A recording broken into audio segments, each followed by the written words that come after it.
Kalau dari gue agak beda sebenarnya. Bukan tentang buruh, justru ini cerita tentang pengusaha.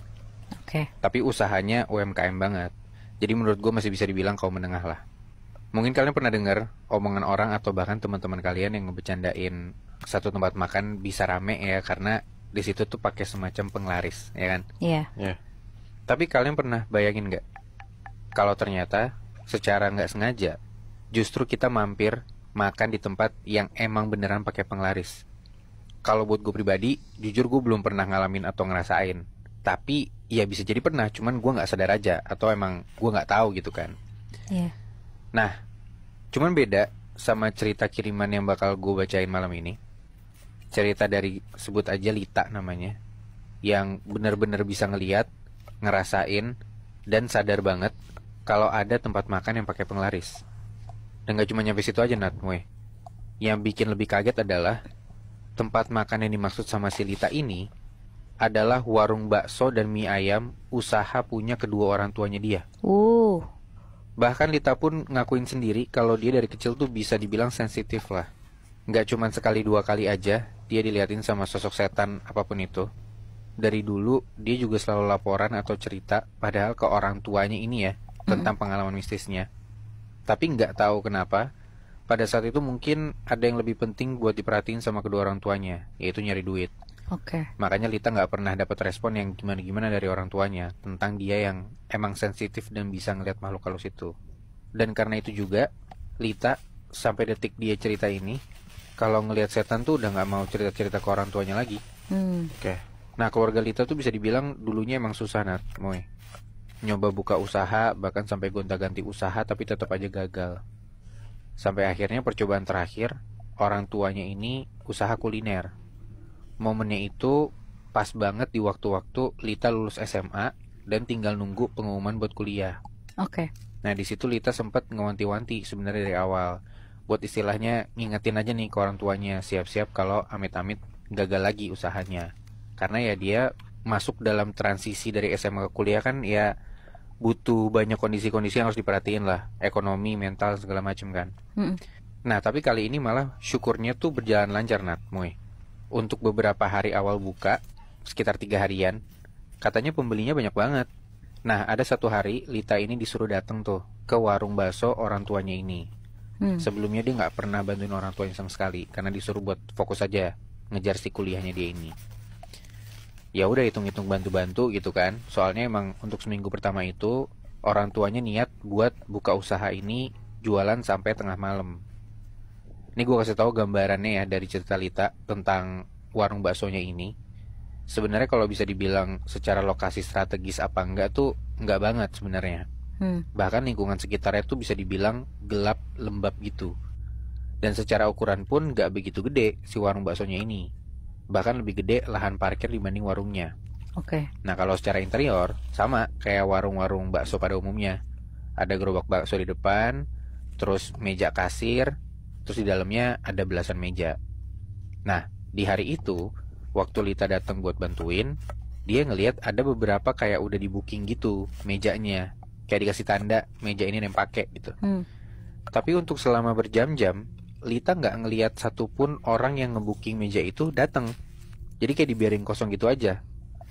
Ya udah tuh, karena orang tuanya Lita tuh kelihatan banget lagi sibuk ngurusin pelanggan yang lain. Akhirnya Lita cuma bisa duduk diam di area kasir sambil nyoba semangkok bakso. Katanya pas mau masukin sendok ke mulut, jelas banget nih Nat, Moy. Lita ini nyium bau kuahnya. Itu baunya tuh nggak kayak kaldu bakso, tapi kayak bau kembang kantil atau bunga makam gitu. Oke. Dan wanginya tuh bener-bener nyerebak banget deh. Dia nyoba buat ngelihat sekeliling buat cari tahu sumber baunya tuh dari mana. Siapa tahu bukan dari baksonya dia. Pas Lita ngeliat kanan kiri, matanya Lita ini berhenti di satu titik, yaitu ke gerobak tungku bakso. Yang mana ternyata di bawah gerobak ini ada plastik yang isinya tuh bunga makam gitu. Oke. Meskipun menurut Lita aneh banget kenapa ada si plastik itu di situ. Tapi ya dia langsung coba buat meyakinin diri kalau wangi tadi tuh ya dari si plastik itu. Lita juga gak mikir aneh-aneh habis itu. Soalnya katanya pas dia nyoba makan baksonya, rasanya tuh beneran yang enak banget. Bumbunya kuat, terus bikin nagih aja. Udah selesai makan, Lita pergi ke belakang, niatnya buat bantu nyuci mangkok. Tapi aneh banget Nat, boy. Letak tempat cuci piringnya ini agak jauh ke belakang. Bahkan sampai kepisah lapangan rumput beberapa meter gitu. Lita jalan ke belakang, terus nyuci piring tuh, pakai keran yang ada di sana. Udah selesai nyuci mangkoknya, saya ingat Lita, dia udah nutup keran itu rapat-rapat. Tapi pas dia mau cabut, baru 2-3 langkah dia balik badan, dia dengar dari belakang ada suara pelan. Tes, tes, tes gitu. Kayak ada suara netes air gitu loh dari keran.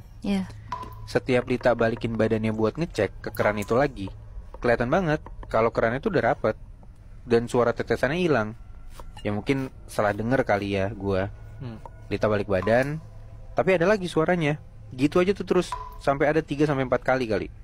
Dan terakhir karena sebel banget, Lita balik buat nyamperin si kerannya ini.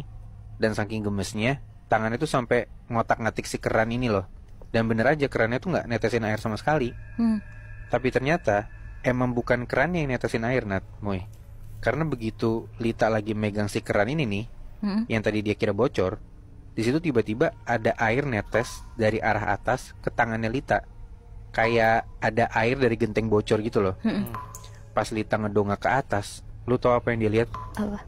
Ada pocong kayak udah tiduran gitu di antara penyangga atap kamar mandi.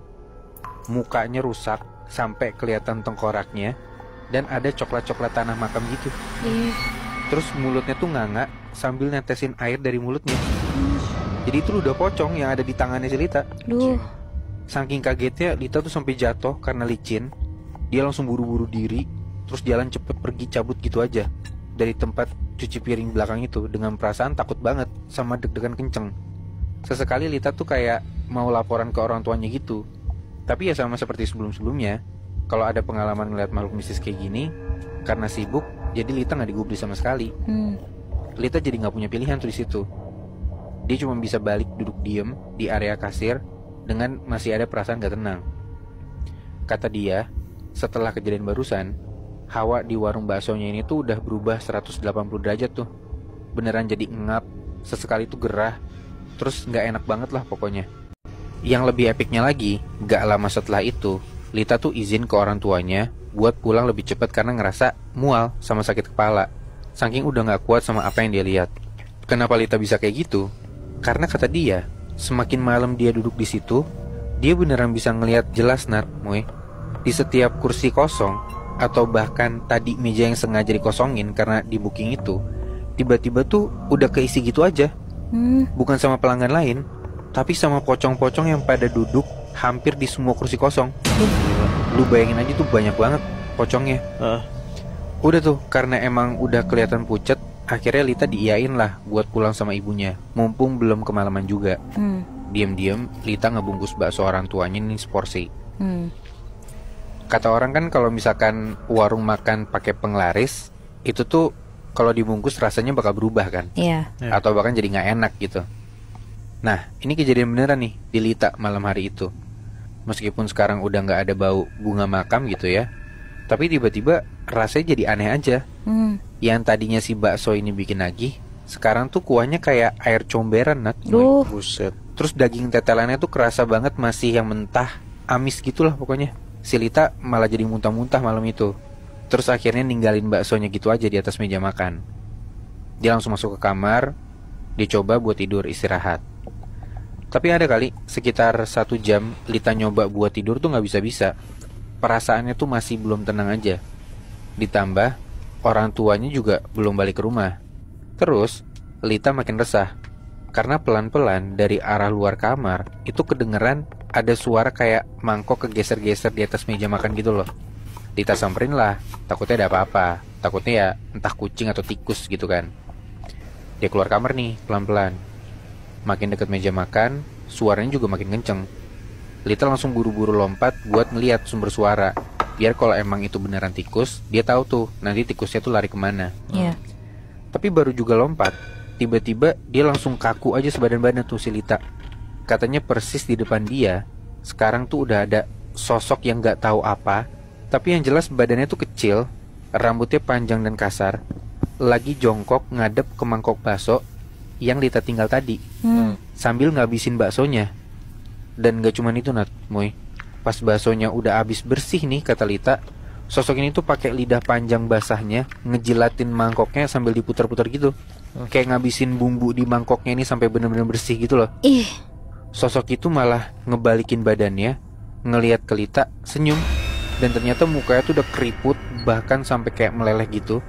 Sama matanya tuh juga kendor ke bawah, jadi kayak seolah-olah bentuk matanya tuh vertikal gitu. Dan belok gede banget. Pokoknya nyeremin banget deh.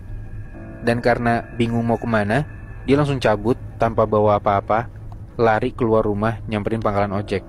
Terus minta dianterin balik lagi ke warung bakso orang tuanya ini detik itu juga. Dan itu udah sekitar jam 11 malam. Oke. Pas nyampe di warung orang tuanya, situasinya masih terang dan pembelinya juga masih cukup banyak. Karena sesuai target sebelumnya, untuk awal-awal minggu ini emang mau buka sampai tengah malam kan.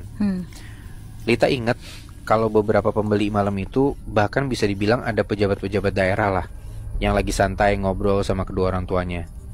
Tapi pembeli sisanya tau gak? Kata Lita, pembeli lain tuh pembeli yang sama yang dia udah lihat dari sore tadi. Orang, manusia. Kayak mereka tuh ketagihan makan bakso di situ dan gak balik-balik Nat, Moy. Aneh banget kan? Karena gak mau ganggu orang tuanya, seperti biasa Lita lari lah ke area kasir aja. Duduk di situ berharap dia bisa merem karena kecapean. Dia mikir ya udah mending di warung deh, walaupun sama-sama ngelihat hal mistis, tapi at least gua nggak sendirian gitu. Pas Lita duduk sambil nindurin kepalanya ke meja ujung area kasir, dia ngelihat kayak ada bayangan gitu ngelewatin sebelah dia, kayak jalan ngedeket ke arah area kasir. Lita kira itu ya orang tua dia, tapi kok bayangannya makin lama tuh makin banyak, gak cuma 2 orang. Ternyata yang lewat itu bukan bokapnya, bukan juga nyokapnya, tapi ternyata rombongan pocong, jalan baris gitu, kayak lewat aja nyuekin Lita. Terus mereka tuh kayak ngerubungin gerobak tungku baksonya. Secara serentak si pocong-pocong ini tuh kayak nundukin badannya buat ngedeketin muka mereka ke arah tungku bakso. Dan gilanya lagi, yang lo pada mungkin udah kira ya, pocong-pocong ini kayak gantian buat netesin air liur atau ngeludah ke area tungku baksonya itu. Biar enak makanannya. Itu dia. Lita sampai beneran teriak kenceng mampus di situ. Pokoknya Lita keluar area kasir sambil teriak, ada pocong, ada pocong. Pokoknya histeris banget. Bapaknya Lita langsung sigap nyamperin Lita tuh di situ. Tapi bukan buat nenangin. Bapaknya ini malah kelihatan marah sambil narik Lita buat dibawa ke belakang warung. Dan detik itu juga bapaknya Lita ini marah-marah ke Lita lah. Ternyata bener Nat, Moy, usaha orang tuanya ini emang pakai penglaris. Dan kata mereka cuman ini satu-satunya cara biar percobaan usahanya tuh gak gagal lagi. Lita sempet ada beberapa waktu debat gitu sama bapaknya. Tapi ya semua mental gitu aja. Karena ujung-ujungnya bapaknya bilang, kamu gak usah banyak omong kalau hidup kamu, uang jajan kamu masih bapak yang kasih. Intinya karena kejadian malam itu, hubungan Lita berikutnya bisa dibilang gak baik-baik aja lah sama kedua orang tuanya, khususnya si bapaknya itu. Dan gak nunggu lama, akhirnya Lita dapat kabar kalau dia tuh keterima kuliah di luar kota dan full beasiswa lagi. Jadi dia ada senengnya di situ. Karena pada akhirnya dia bisa keluar dari rumah dan gak perlu ngeliat langsung apa yang dilakuin sama kedua orang tuanya ini. Walaupun di awal-awal kuliahnya, ya ibunya masih ngirimin duit tuh ke Lita. Tapi Lita takut banget buat pakai duit haram ini. Makanya dari awal kuliah, si Lita tuh nyoba buat nyari duit sendiri. Uang dari orang tuanya tadi kemana, ya disimpan aja. Atau sesekali diinfakin, atau dikasih ke orang-orang yang lebih butuh aja. Gue gak tahu ini benar apa enggak, tapi ya Lita sendiri juga bingung duit kayak gitu tuh harus diapain. Anjir, mix feeling banget di Lita ya. Dia di satu sisi kayak ngelihat keluarganya udah sukses karena dagangannya rame gitu ya. Cuma di sisi lain dia tahu kalau misalnya itu dagangannya haram anjing. Kayak apa yang harus dilakuin sama anak kayak gitu lah. Berarti sampai detik ini usaha keluarganya si Lita masih ada dong ya, Bi? Mungkin masih ada sih ya.